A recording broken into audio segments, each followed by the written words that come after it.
નમસ્કાર દર્શક મિત્રો, આપ જોઈ રહ્યા છો સૌરાષ્ટ્ર ધારા ન્યૂઝ. હવે છે અગત્યના સમાચાર. અમરેલીના ઓડિયા પંથકમાં આવેલ સુરવો ડેમમાં નવા નીર આવતા વધામણા.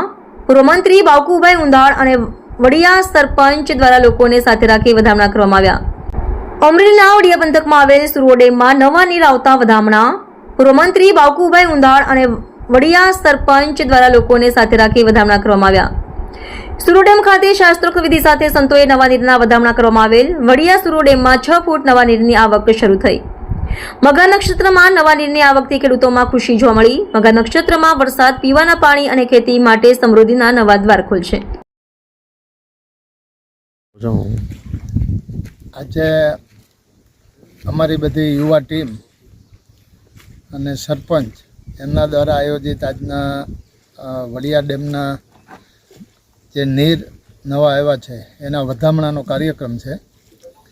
અને આ ટીમ અને ગામના આગેવાનો અને સંતો દ્વારા આજે વધામણાનો કાર્યક્રમ છે.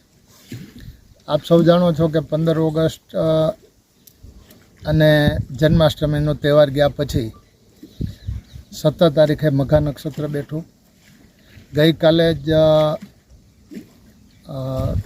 આમાં નવા નીરની આવક થઈ છે. મઘા નક્ષત્ર દરમિયાન સૂર્યનું પરિભ્રમણ ખૂબ મહત્ત્વનું હોય છે.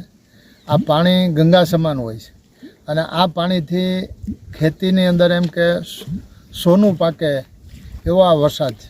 અને જેમ કોઈ બાળક હોય એને એની માતા ખવડાવે અને એને સંતોષ થાય એવી જ રીતે ધરતીને પણ આ મઘા નક્ષત્રની અંદર જે પાણી આવે છે, વરસાદ આવે છે, એને લીધે ધરતીને પણ સંતોષ થાય.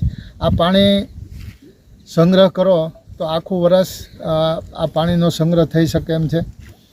પાણીનું ખૂબ મહત્ત્વ છે. માનો કે નાના બાળકોને કોઈ કૃમિ હોય અને આ મઘા નક્ષત્રનું પાણી આપે તો એ કૃમિનો પણ નાશ થાય છે. દાખલા તરીકે આજે આપણે અહીંયા ભેગા થયા છો તો અખતરો કરજો. આજે હજી 5-6 દિવસની વરસાદની આગાહી છે. 17 થી 29 લગી મઘા નક્ષત્ર રહેવાનું.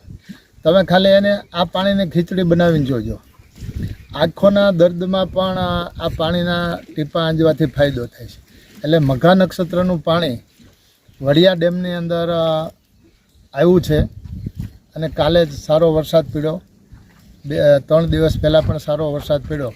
ત્યારે બધા આગેવાનો, ખેડૂતો ખૂબ ખુશી અને આનંદમાં છે. ત્યારે આજે વડિયાની અંદર આ ડેમમાં જે નીરના વધામણા અને પૂજનનો કાર્યક્રમ તમામ ગામ લોકો દ્વારા રાખેલ છે.